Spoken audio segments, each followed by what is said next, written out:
Hello, everyone.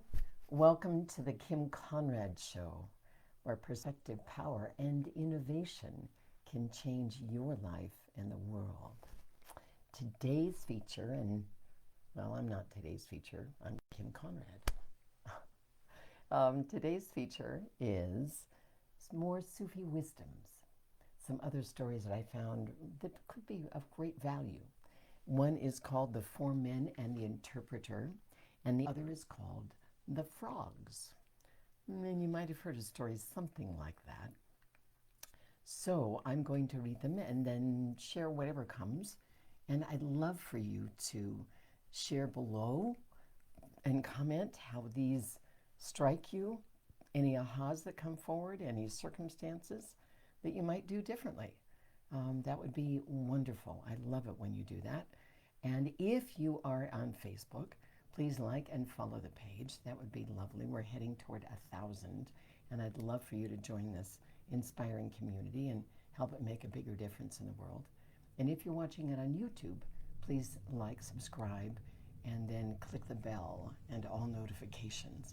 And YouTube will let you know when I go live, post a new video over there. That would be phenomenal. My goal is to make a bigger and bigger difference in the world and to help us all do the same. So, the four men and the interpreter. Four people were given a piece of money. The first was a Persian, and they said, "I will buy this with this some anger." The second was an Arab, and they said, "No, because I want inab." The third was Turk. They said, "I do not want inab, I want uzum." The fourth was Greek, and they said, "I want stafil or staffel." I'm not sure how to pronounce that one. Because they did not know what lay behind the names of things. They did not know what lay underneath the language of the person speaking. They started to fight. They had information, but no awareness, no knowledge of other possibilities. A person of wisdom present could have reconciled them all, saying, "I can fulfill the needs of all of you with one and the same piece of money. If you give me your trust, your one coin will become as four, and four will become as one united." Such a person would know that each in his own language, each in his own way of speaking, they all wanted the same thing: grapes.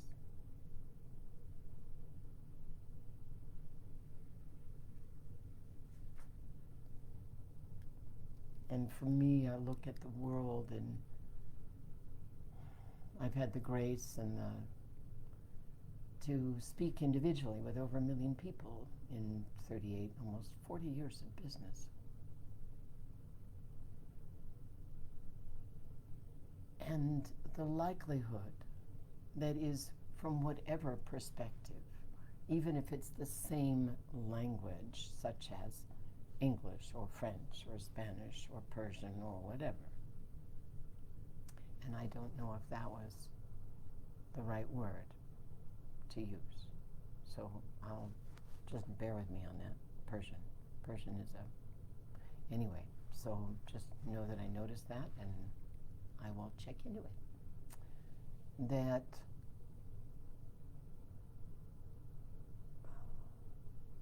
we're likely all speaking from the same desires for love and food, for nurturing, etc. We're really all speaking underneath, however it sprouts up. We're all seeking the same thing. So how can we listen differently? How can we inquire and be curious and be in wonder rather than react and make wrong? And what else could we discover when we do that? And how else could our lives and everyone's lives, everything's lives be? by living in wonder and curiosity and asking questions and exploring and discovering. What else and what a better world could we create for doing so? Share 2 today. It's called The Frogs. A group of frogs were traveling through the woods, and 2 of them fell into a deep pit. All the other frogs gathered around the pit. When they saw how deep the pit was, they told the unfortunate frogs they would never get out. The 2 frogs ignored the comments and tried to jump up out of the pit. The other frogs kept telling them to stop, that they were as good as dead. Might as well give up. Finally, one of the frogs took heed to what the other frogs were saying and chose to give up. Chose that their perspective was stronger and better than theirs. That frog fell down and died. The other frog continued to jump as hard as they could. Once again, the crowd of frogs yelled at him to stop the pain and suffering and just die, sharing their perspective if they were in that situation. That frog jumped even harder and harder and harder and finally made it out. When they got out, the other frogs asked them, "Why did you continue jumping? Didn't you hear us?" That frog explained to them that they were deaf. They thought they were encouraging him the entire time. Interpretation, choice, changes our chemistry, changes the outcome, changes our ability, our capabilities. And so I was even thinking about this. I gather you've heard of selective hearing. Well, what if in a situation like this, each frog could have chosen selective hearing and not heard the words that were being said, but utilized the degree of energy that was being given them to use that energy, like a keto, to use that energy that was being given to them, to then use that to bound out of that pit. And a realization that I wanted to share is when a crowd or any group is rooting for, in the way that we use language here in the United States, that anyone is rooting for someone, that's exactly what they're doing. They are growing energetic roots and rooting for them to win, to get out, to do, to accomplish. They are rooting so that whatever it is they're rooting for can succeed even greater and jump even higher. So then I wonder, what if you enthusiastically could happen if you rooted for yourself more? Did that for yourself every day? How far could you jump? How high could you go? What else could you accomplish?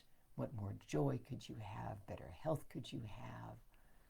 More success that really brings you joy and brings you living your calling could you have? Let me know. Share in the comments. I'd love to hear. And if perchance you are wondering about any of this, or feeling stuck, or would like to go farther, maybe even a little faster and access the brilliance that you were designed to be today, and drop anything that's holding you back, of conditions of who you thought you were, to become and live who you're now designed to be, message me. Or actually, you know what? You can go to a new landing page that we created for me called gobeyondwithkim.com. gobeyondwithkim.com. And you can email me there and we'll set up a free discovery call.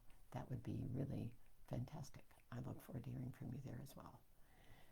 So, how much fun and play and wonder and curiosity can you have this week in discovering and living more and more of your potential?